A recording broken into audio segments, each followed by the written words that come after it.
Un gustazo. Ex rector. Me estaba preguntando si vas a estar en la charla y sí. Sí, me quedé. Ex rector de nuestra universidad, además, bueno, decíamos ex convencional constituyente, legislador. Autor de libros y de Sí, partes de libros sí. también. Y yo creo que hasta podríamos decirle gran piloto de tormentas, porque le tocó momentos Sí. muy difíciles, me parece, Sí. ¿no? Doctor, muy buenas tardes, ¿cómo le va? Miguel Riquelme y Alicia Rivas los saludamos. Buenas tardes a todos, a la audiencia y a ustedes. Gracias por apreciados atender. amigos, Alicia y Miguel, sí, con mucho gusto. Bueno, doctor, decíamos 51 años de la universidad y tal vez hace mucho tiempo no nos tocaba este aniversario en un contexto tan difícil para la universidad, aunque no es el único. Sí, es verdad. Yo recordaba en el momento que ustedes me plantearon el aniversario y el cuadro que está viviendo la Universidad de Misiones y las universidades estatales en general, que hubo situaciones, no sé si tan traumáticas como esta, pero de mucha tensión del sistema de educación universitaria estatal con el poder de turno, digamos, pues en algunos casos por la propia situación económica, social, y en otras por decisión de políticas implementadas desde el poder, ¿no? Recordaba yo el inicio de la gestión mía como rector, aunque sea autorreferencial, plantea esto que estamos diciendo, que fue el final de la hiperinflación de Alfonsín, que dejaba totalmente deteriorados los presupuestos que asignaba el Congreso a las universidades y a todo el mundo, y la llegada de una política muy restrictiva con una mirada neoliberal que sobre las universidades estaba más orientada a restricciones, ajustes, hasta incluso planteos de privatización o privatizadores respecto a las casas de estudio, que es la política de Menem y especialmente del ministro de Economía de entonces, de Cavallo, ¿no? Y ahí recuerdo bien que fue un momento de mucha tensión. Sin ir más lejos, de ahí quedó la frase famosa de Cavallo cuando, hablando del CONICET y de los investigadores universitarios, los manda a lavar los platos, ¿no? Que en realidad dirigida se llamaba, no recuerdo el nombre, Torrado, Susana Torrado. Así es. Una socióloga del CONICET que osó en ese entonces criticar el alto nivel de desocupación, el ajuste neoliberal de entonces, invocaba ella, y bueno, tuvo la respuesta de Cavallo en ese sentido, de una burda y absurda descalificación a la persona y a la investigadora, ¿no? Que después significó, bueno, creo que hubo, no sé si una toma del CONICET o un acto frente al Ministerio de Economía, de Economía, pero en definitiva la comunidad universitaria se expresó rápidamente sobre eso.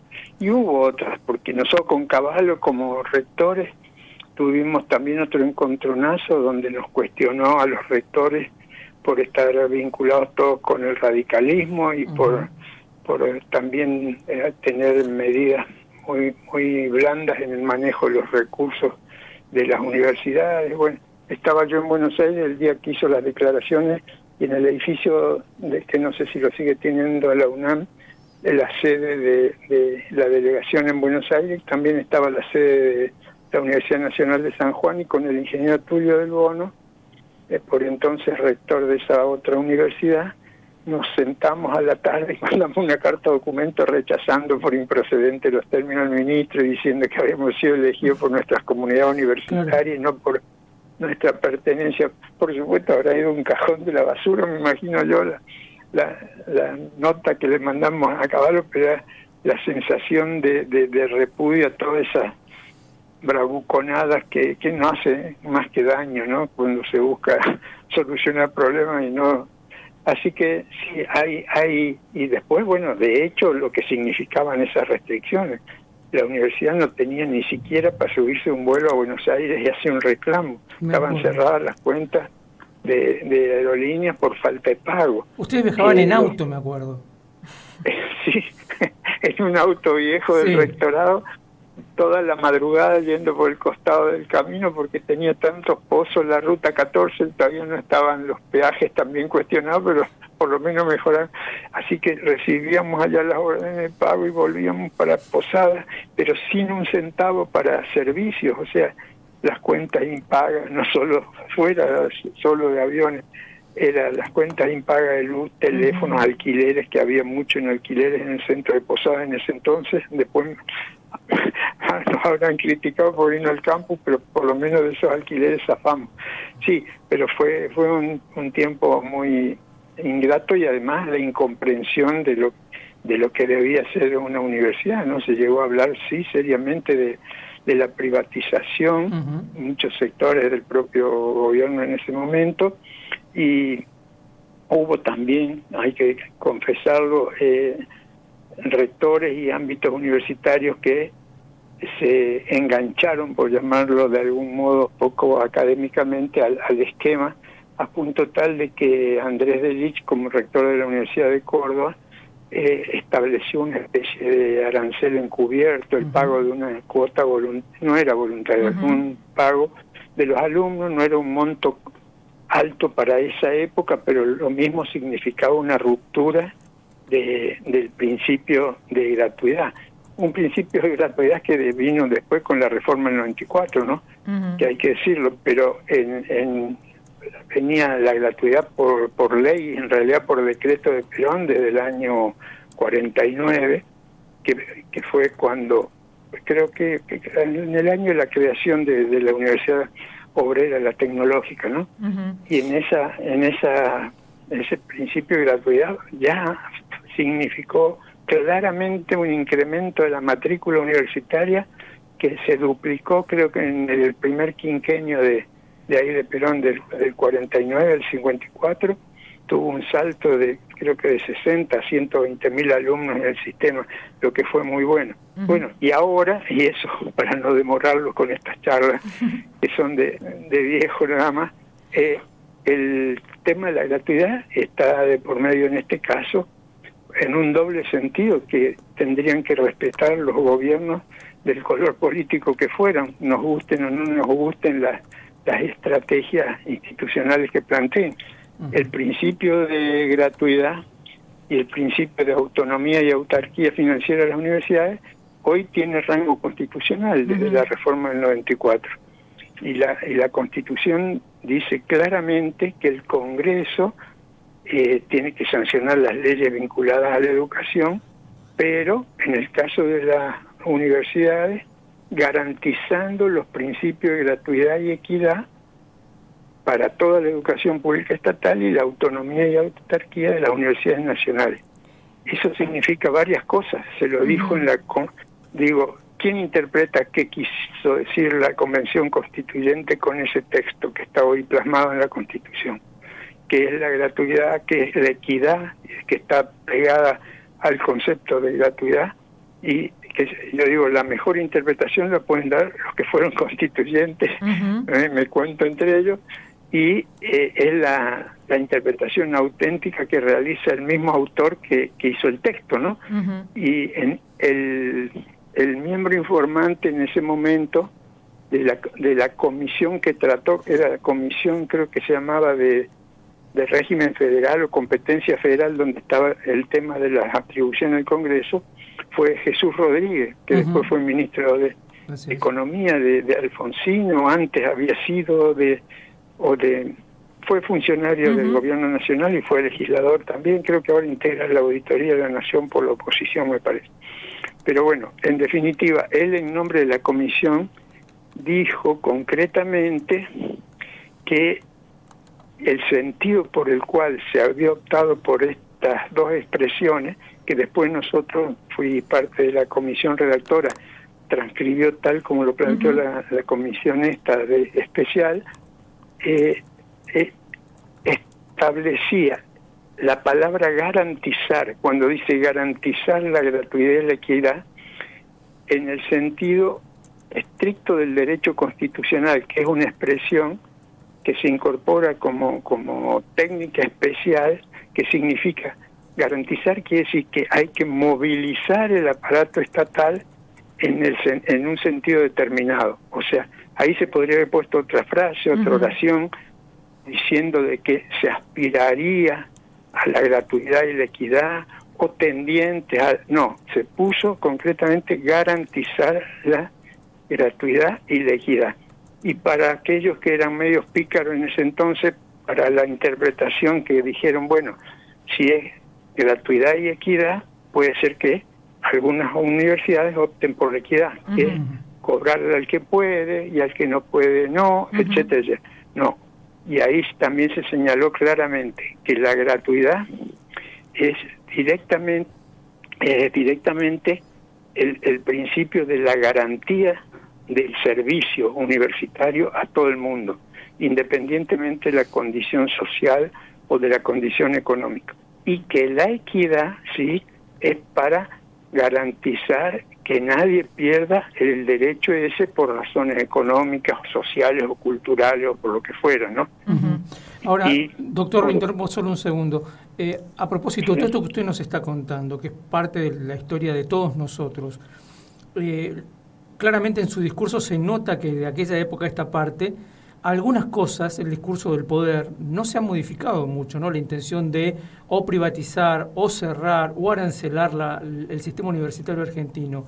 ¿Alguna idea de por qué la derecha argentina es tan recurrente en utilizar a la universidad como un blanco, como si fuera de alguna manera un objetivo no logrado en todos estos años?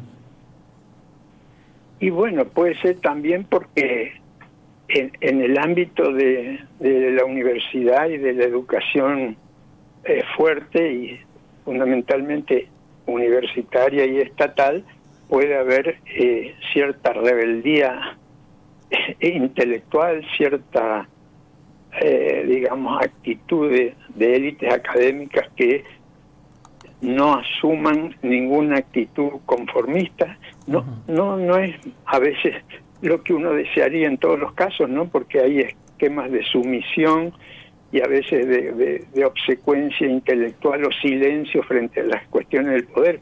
Pero la función fundamental de la universidad, y en la medida que la cumple así, es justamente convertirse en un poder crítico, con fuerza, señalándole a la sociedad todas las cuestiones a través del rigor científico de sus investigaciones, todas las cuestiones que esta sociedad tiene pendiente y cómo resolver del modo más saludable para la sociedad los temas que tiene entre manos, ¿no? Entonces, bueno, es un aguijón que suele molestar a lo mejor al poder. Y también hay que reconocer que puede darse la situación de casos enojosos en el sistema que son, digamos, funcionamientos muy anacrónicos, funcionamientos en algunos casos de una perversidad que se está dando en el presente, que parecían inadmisibles en aquel entonces y lo siguen siendo para mí ahora, que sean actos de corrupción en el sistema y lo que fuera, ¿no? Acabamos de leer, por lo menos en los diarios, que es un rector de Chaco preso por acto de corrupción, el anterior también, una serie de cosas que son deleznables y que causan daño al conjunto del sistema universitario y a esta voluntad de creativa y de investigaciones frente a los temas de la agenda pública, que debiera ser el núcleo central de la investigación y de la docencia, ¿no? De la formación del profesional. Y pensaba un poco en esa explicación que nos daba sobre qué se pensó a la hora de explícitamente utilizar la palabra garantizar.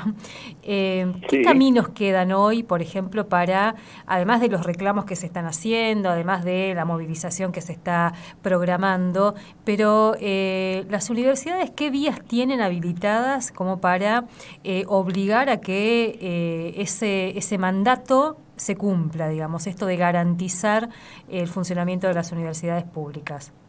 Sí, y ahí, Alicia, hago una aclaración. Hablamos de la gratuidad y la equidad, que es indispensable garantizarla con recursos, pero hay una cláusula en el mismo texto de la Constitución que me está olvidando, que es que específicamente deja establecido el mismo inciso que es el del 19 del artículo 75 de las atribuciones del Congreso, que establece la responsabilidad indelegable del Estado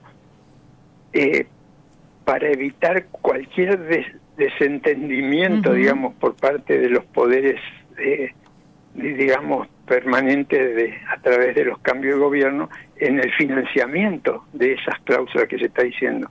O sea que hay una responsabilidad indelegable puesta de manifiesto también en el texto constitucional. Y yendo a la pregunta, yo diría que hay distintas vías. Hay vías de hecho, como las manifestaciones concretas de expresión que tenga cada comunidad universitaria o en su conjunto el sistema universitario, para hacer ver lo gravoso que es el frenar el desarrollo científico, tecnológico y de formación del sistema universitario y el valor que tiene para una sociedad esto. O sea que esa tarea, que incluso significa también un repudio con hechos y con actitudes, tiene que ir acompañada de esto de que la universidad como derecho consagrado ahora constitucionalmente, el derecho a la educación superior como un bien público, social, es un derecho humano universal y además un deber del Estado. No es como antes, que la universidad en el modelo histórico en el mundo y en Argentina también era un derecho en realidad originado en una concepción de origen elitista, era una fábrica de élite, o sea que no era un derecho para todo el mundo, ¿no?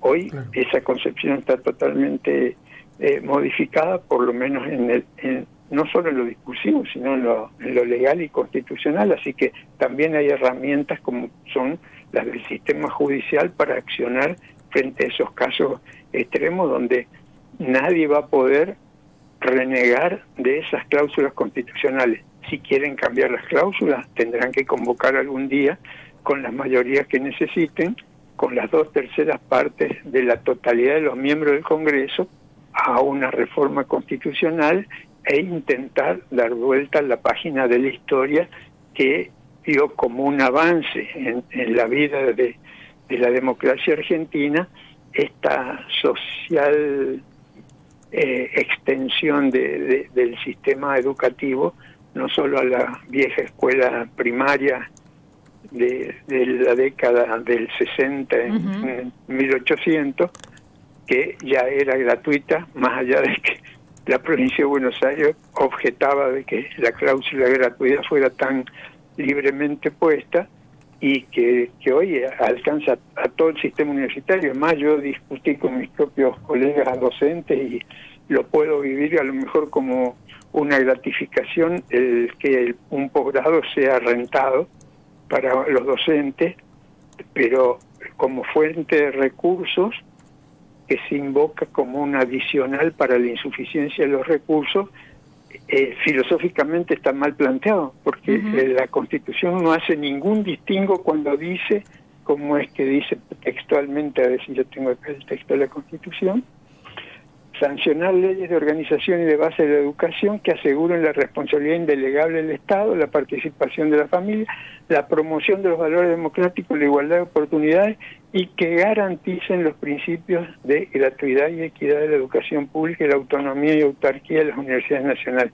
O sea que está todo muy claramente explicitado. ¿Qué tribunal va a rechazar acciones desde el punto de vista judicial que invoquen ese principio para el sostenimiento del sistema, ¿no? Pero bueno, doctor, están los componentes políticos e institucionales también siempre presentes. Tal cual. Doctor, bueno, un placer como siempre escucharlo. Un placer también poder recordar nuestra propia historia a través de quienes fueron protagonistas y son también protagonistas de estos 51 años de la universidad. Nos quedó fuera, y probablemente para otra charla, que lo comprometemos, para hablar de esos tiempos de crisis que fueron fueron otros también, ¿no? Porque ahora estamos hablando y muchos y muchas recordando ese 2001, lo que significó, y decíamos un poco... También. Usted estuvo ahí como al frente del Ministerio, la Secretaría de Educación, en una coyuntura muy difícil, así que si le parece en algún momento lo charlamos. Estoy jubilado, Alicia, ya no quiero charlar. No, pero bueno, felicitaciones por el aniversario y me alegra haber charlado. Sí, este mes de abril me agarró con todos los recuerdos juntos, porque me llamaron por el aniversario de la Constitución Nacional, que también el 10 de abril se cumplió 30 años de las elecciones constituyentes. Me llamaron para mañana para una charla en el Museo Camba, la Junta de Estudios Históricos, por el tema de el 21 de abril, es la sanción de la Constitución de Misiones vigente, la del 58, y ahora ustedes me hicieron acordar del aniversario de la UNAM, que siempre la tengo en mis mejores recuerdos, pero no con las precisiones de fecha, que los viejos se nos van pasando los detalles de días y años. Cobra más relevancia el proceso ahí, digamos, de entenderlo. Doctor, mil gracias, gracias por su tiempo. No, gracias a ustedes, buenas tardes a todos. Un abrazo. Buenas tardes, doctor. Hasta luego. Bueno, la amable charla con el doctor Ricardo Biasi y